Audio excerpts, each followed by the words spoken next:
María Evangelizadora Radio, un pedacito de cielo en tu hogar, te presenta el santo de hoy, 18 de marzo, San Cirilo de Jerusalén. San Cirilo nació cerca de Jerusalén en el año 315. Sus padres eran cristianos y le dieron una excelente educación. Conocía muy bien las Sagradas Escrituras, citaba frecuentemente en sus instrucciones. Se cree que fue ordenado sacerdote por el obispo de Jerusalén, San Máximo, quien le encomendó la tarea de instruir a los catecúmenos, cosa que hizo por varios años. Sus escritos son de gran importancia por ser un padre de la Iglesia y arzobispo de Jerusalén solo 3 siglos después de la pasión de Jesús. Sucedió a Máximo en la sede de Jerusalén en el año 348 y fue obispo de esa ciudad por unos 35 años. Por su defensa de la ortodoxia en la controversia arriana, se vio más de una vez condenado al destierro. Hasta nosotros llegaron 18 discursos catequéticos, un sermón de la piscina de Bethseda, la carta al emperador Constantino y otros pequeños fragmentos. 13 escritos están dedicados a la exposición general de la doctrina y 5, llamados mistagógicas, están dedicados al comentario de los ritos sacramentales de la iniciación cristiana. Estos escritos llamados catequesis de San Cirilo nos llegaron gracias a la transcripción de un estenógrafo que lo hizo con la misma sencillez y naturalidad que lo hacía San Cirilo cuando comunicaba a la comunidad cristiana en los 3 principales santuarios de Jerusalén, entre ellos la Basílica de la Santa Cruz de Constanza, llamada Martirio, por los candidatos al bautismo, y la Iglesia de la Resurrección o Anástasis, para los que se bautizaban durante la semana de Pascua, es decir, eran los mismos lugares de la redención, como él mismo decía, que no solo se escucha, sino que se ve y se toca. Por estos importantes escritos, que probablemente lo compuso al comienzo de su episcopado, ha merecido el título del doctor de la Iglesia por el Papa León XIII. La incertidumbre de su pensamiento teológico es lo que demoró en Occidente el reconocimiento de su santidad. Su fiesta fue instituida en el año 1882. Tuvo alguna simpatía por los arrianos, pero pronto se separó de ellos para adherirse a los semi-arrianos. Esto era la orientación teológica que se inclinaba a los convenios que proponía el término homoi oisius, de naturaleza semejante, en vez de homo oisus, de la misma naturaleza, es decir, el verbo de la misma naturaleza en el Padre. Se trataba solo de añadir una letra, pero era suficiente para eliminar la idea de la consubstancialidad, que es la de la misma sustancia, entre el Padre y el Hijo. Cirilo abandonó también a los semiarrianos y se unió a la doctrina ortodoxa de Nicea. Por eso fue desterrado 5 veces bajo los emperadores Constantino y Valente. En total fueron 16 años de destierro, 3 veces por un bando y 2 por el bando opuesto. En sus escritos habla de la penitencia, del pecado, del bautismo y del credo, explicando frase por frase, para instruir a los recién bautizados sobre la fe. También habla bellísimamente sobre la Eucaristía, insistiendo fuertemente en que Jesucristo sí está presente en la Santa Hostia de la Eucaristía. A los que reciben la comunión en la mano les aconseja: hagan de su mano izquierda como un trono que se apoya en la mano derecha para recibir al Rey Celestial. Traten con cuidado la hostia consagrada para que no caigan pedacitos, así como no dejaríamos caer al suelo pedacitos de oro. En síntesis, Estos documentos son de mucho valor porque contienen las enseñanzas y ritos de la Iglesia de mediados del siglo IV y forman el primitivo sistema teológico. También describe interesantemente acerca del descubrimiento de la cruz y de la roca que cerraba el Santo Sepulcro. Existen dos versiones que no coinciden entre sí, de por qué Cirilo sucedió a Máximo en la sede de Jerusalén. San Jerónimo fue quien dejó una de ellas, pero evidentemente tenía prejuicio en contra de San Cirilo. Arrio Acacio era uno de los obispos de la provincia, que consagró legalmente a San Cirilo, pensando que luego iba a poder manejarlo, pero se equivocó por completo. San Cirilo era un hombre suave de carácter, prefería instruir que polemizar, trataba de permanecer neutral en las discusiones y por esa razón ambos partidos lo desterraron en su momento llamándolo hereje, pero contaba con sus amigos como San Hilario, que era defensor del dogma de la Santísima Trinidad, y de San Atanasio, que defendía la divinidad de Jesucristo, que le profesaba una sincera amistad. En el Concilio General de Constantinopla, en el año 381, lo llamaban valiente luchador, para defender a la Iglesia de los herejes que niegan las verdades de nuestra religión. En el primer año de su episcopado ocurrió un fenómeno físico que impresionó a la ciudad.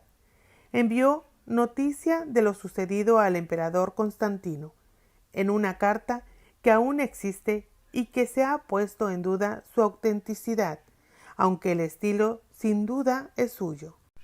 En la carta dice: en las nonas de mayo, hacia la hora tercera, apareció en los cielos una gran cruz iluminada, encima del Gólgota, que llegaba hasta la sagrada montaña de los Olivos. Fue vista no por una o dos personas, sino evidente y claramente por toda la ciudad. Esto no fue, como podría creerse, una fantasía ni apariencia momentánea, pues permaneció por varias horas visible a nuestros ojos y más brillante que el sol. La ciudad entera se llenó de temor y regocijo a la vez ante tal portento y corrieron inmediatamente a la iglesia alabando a Cristo Jesús, único Hijo de Dios. Enseguida que Cirilo tomara posesión, comenzaron las discusiones entre él y Acacio, no solo por problemas de sus respectivas sedes, sino también sobre asuntos de fe, porque Acacio en ese entonces estaba envuelto en la herejía arriana. Acacio, como metropolitano de Cesarea, exigía la jurisdicción de Cirilo, que mantuvo la prioridad de su sede como si tuviera un trono apostólico. Acacio recordaba un canón de Concilio de Nicea que dice: ya que por la costumbre o antigua tradición el obispo de Ailía, Jerusalén, debe recibir honores, dejemos al metropolitano de Cesarea en su propia dignidad mantener el segundo lugar. La pelea se hizo abierta y Acacio convocó un concilio de obispos partidarios suyos, al que citaron a Cirilo, pero no se presentó. Se le acusó de contumacia y de haber vendido propiedades de la iglesia para ayudar a los necesitados.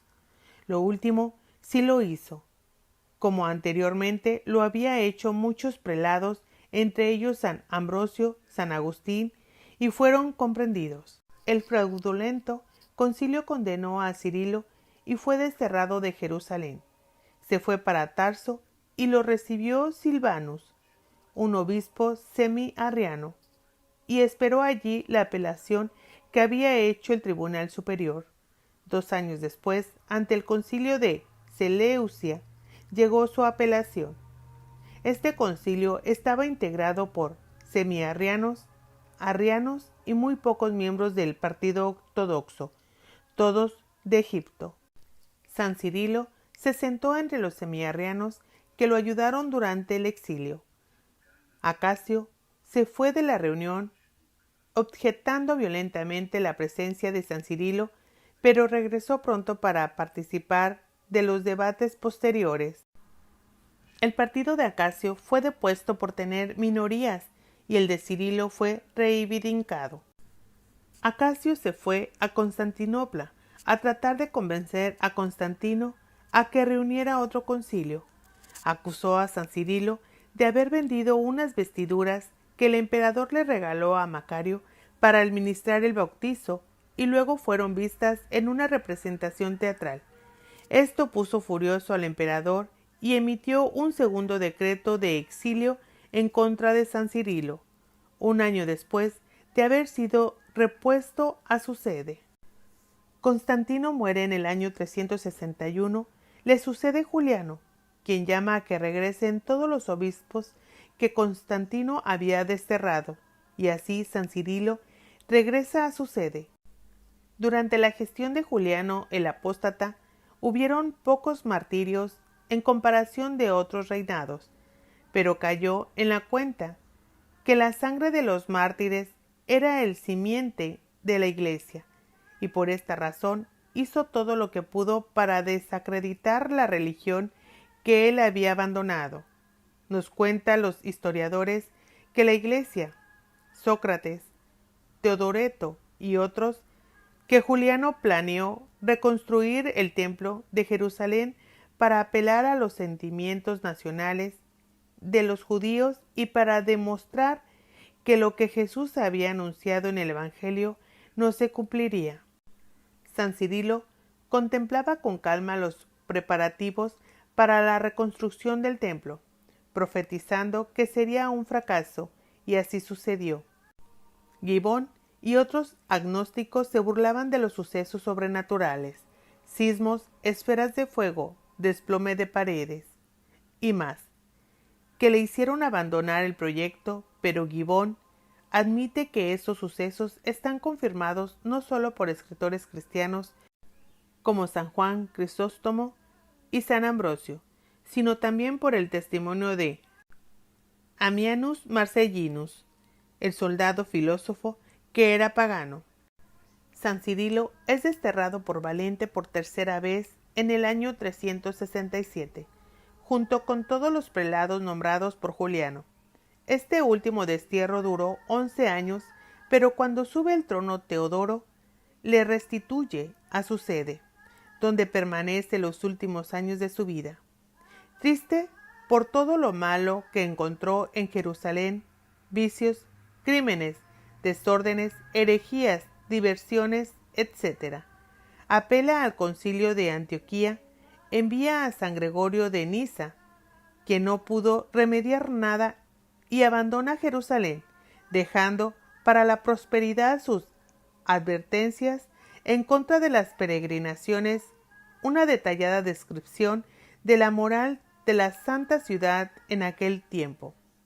San Cirilo y San Gregorio estuvieron presentes en el Gran Concilio de Constantinopla, primer concilio ecuménico que participó Cirilo, que era el segundo concilio ecuménico. En esta ocasión, San Cirilo, obispo de Jerusalén, junto con los patriarcas de Alejandría y Antioquía, toma lugar como metropolitano. Se reconoció la legitimidad de su episcopado. Este concilio promulgó el símbolo de Nicea, en su forma corregida. San Cirilo y los demás aceptan el término Homo Oisius, que llegó a ser la palabra clave de la ortodoxia. Este hecho toman Sócrates y Sosomeno como un acto de arrepentimiento. Por otra parte, los obispos escriben una carta al Papa San Damaso, donde halagan a Cirilo, diciendo que es uno de los defensores de la verdad ortodoxa en contra de los arrianos. Se cree que murió en Jerusalén en el año 386 a los 72 años de edad.